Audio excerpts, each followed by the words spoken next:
બનાસકાંઠા જિલ્લાના ખીમાણા ખાતે મહંત શ્રી શ્યામગીરી બાપુ ખારેશ્વર મહાદેવ મંદિરના હસ્તે રિબિન કાપી શુભ મુહૂર્ત કરાયું। બનાસકાંઠા જિલ્લાના ખીમાણા દિયોદર હાઈવે ઉપર મફાભાઈ મકવાણા દેસાઈ ખીમાણા તથા વિજયભાઈ દેસાઈ બાળેજ ઇન્દ્રમાણા દ્વારા રામધણી નર્સરીનું ઉદ્ઘાટન કરવામાં આવ્યું હતું। વાત કરવામાં આવે તો પ્રાકૃતિક ખેતી તેમજ આધુનિક પદ્ધતિ દ્વારા ખેડૂતોના હિત માટે અને લોકોના સુખાકારી માટે અને ગૌમાતાના પાલન પોષણ કરી પર્યાવરણ બચાવવાના અભિગમ અંતર્ગત આજે રામાધણી નર્સરીનું ઓપનિંગ કરવામાં આવ્યું, જેમાં વિવિધ પ્રકારના રોપાઓ, ફૂલઝાડ, શાકભાજી, ફળફળાદી રોપાઓ વગેરે માટે સુંદર આયોજન કરવામાં આવ્યું હતું।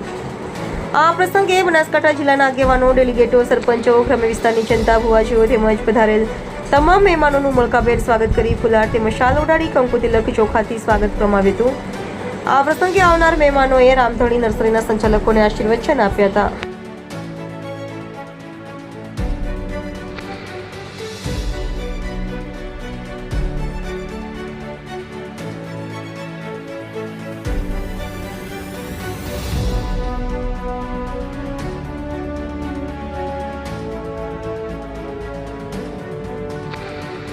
કે 11ની રોગમાં કિસાન ખેડૂતોને એક જ સૂચના છે કે સૌથી પ્રથમ રાસાયણિક ખાતર જે છે એ આપણને દરેકને નુકસાન છે।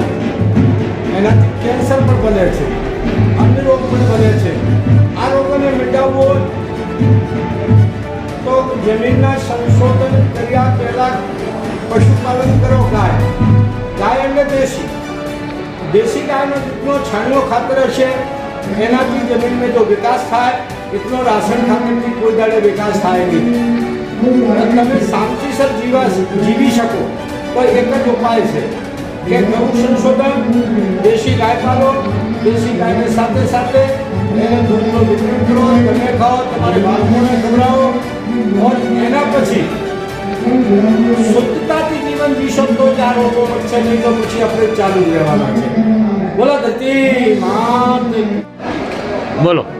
આથી બનાસકાંઠાની કોંકરેજ તાલુકાની ધન્યધરા ધરતી ઉપર ખીમાણા મુકામે અમે આજે લાભ પાંચમના ભવ્ય દિવસે અમારી રામાધણી હાઈટેક નર્સરીને ખેડૂતો સાથે અને પ્રકૃતિના સાથે જોડી અને આજે અમે ખુલ્લી મૂકવામાં આવી છે અને તમામ અને આ દેશની ધરતી માટે અમે વૃક્ષારોપણ અને ડુંગળની વેજીટેબલ પ્લાન્ટ સુધીની અહીંયા તૈયારીઓ કરવામાં આવેલી છે।